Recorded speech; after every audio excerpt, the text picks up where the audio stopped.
Okay. So, how many electric cars do you see every day in cities? Not smart, right? However, how many scooters? Many, right? That's why I want to tell you the story about Juan. Juan is one of many that cannot afford to buy an electric car. So he bought a cheaper one, a cheaper vehicle, an e-scooter.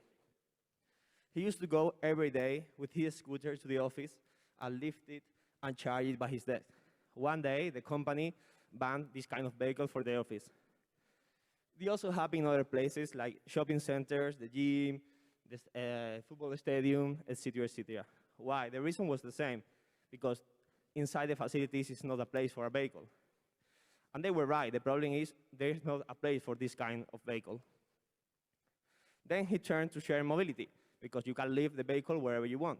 However, after a few months, the city banned this vehicle from the streets. So Juan turned back to his old car to waste money and time in gas and traffic jams.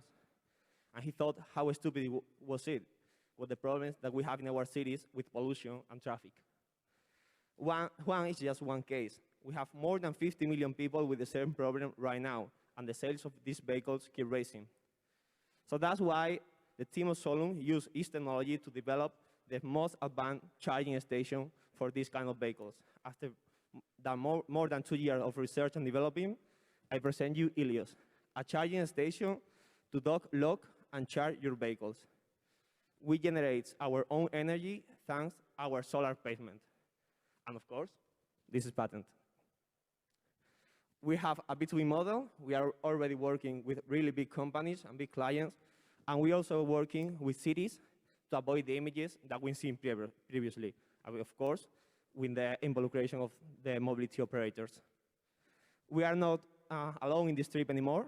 With a couple of months ago, we closed an investment round with really important VCs. And now they are working with us. To conclude, I want to say that it's a fact that mobility is going from gas to electricity, but electric cars are not affordable for most of people, and people are turning to a cheaper option, and we have the best technology to charge, dock, and park these options. Thank you very much. Okay, great. Thank you for your pitch. And now, anyone has any questions for him? A question there, Sergio? Good morning. Good morning, everyone. Thank you very much. It's an incredible story. And for example, in London, we are seeing a lot of this problem, including my office. How big is your expansion plans? I know that it's for time being is mostly Spain, but do you have like further expansion plans? Yeah, right now we are working in Spain, and we have a project in Netherlands. We are talking to do projects in the following months in Italy and France. And of course, we want to expand to all Europe in the next year, maximum 2 years. And then we would like to jump to the States. Mm-hmm. Thank you. Thank you. Great, thank you. Any other questions? Perfect. So thank you very much. And that makes, okay, a question. Yes. Tell me something about the cost. The cost, for example, for if Ayuntamiento de Madrid wants to make something like this, or Barcelona, which is the cost for these institutions or companies, if you incorporate? The capacity of the station goes from 8 vehicles to 16, and the price goes from 6,000 to 9,000. Okay, thank you. From 6 to 9.